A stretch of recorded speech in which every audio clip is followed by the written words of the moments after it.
এই যে একজন ভাই আজকে আমাকে একটা সালাম দিয়েছেন। তো আমি উত্তর দেওয়ার পরে ভাই ভালো করে জিজ্ঞেস করে আমাকে কল দিলেন যে, "ভাই আমার বাসা সুনামগঞ্জ, আপনি ফ্রি থাকলে একটা কল দেন।" তো কল দিলে আমি আপনার প্রায় ১৫ মিনিট ২২ সেকেন্ড আলোচনা করলাম। মানে বিয়ের বিষয়ে আরকি। মেয়ের বয়স ধরেন আপনার ২২ বছর বলছে, ঠিক আছে?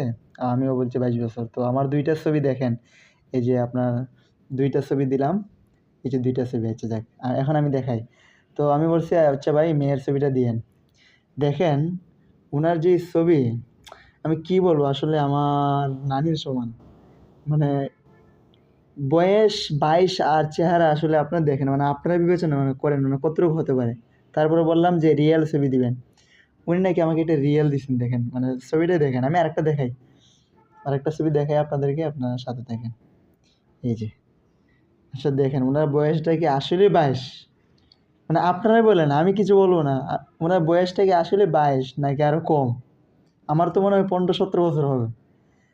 আরো ছবি আছে। এই যে। দেখেন, এখন আপনারাই বলেন আসলে কেমনে কি? আবার এই বিয়ের জন্য পোস্টও করছে ফেসবুকে। আবার আমি বিয়ে করব। এটা চিন্তা করা যায়। মানে আমি একটা ইয়াং মানুষ। আমার বয়স মাত্র ২০ বছর। তাও আমি বললাম যে আসলে ভাই আমার ২২ বছর বয়স। আর মেয়ের রিঅ্যাকশন দেখে, বয়স দেখে আমি তো মনে করেছিলাম আমার আ মায়ের বয়সী।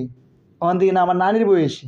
আস্তাগফিরুল্লাহ! এই মেয়ের বিয়ে করলে তো আমি করব কি? আমার উল্টা করে ফেলবে।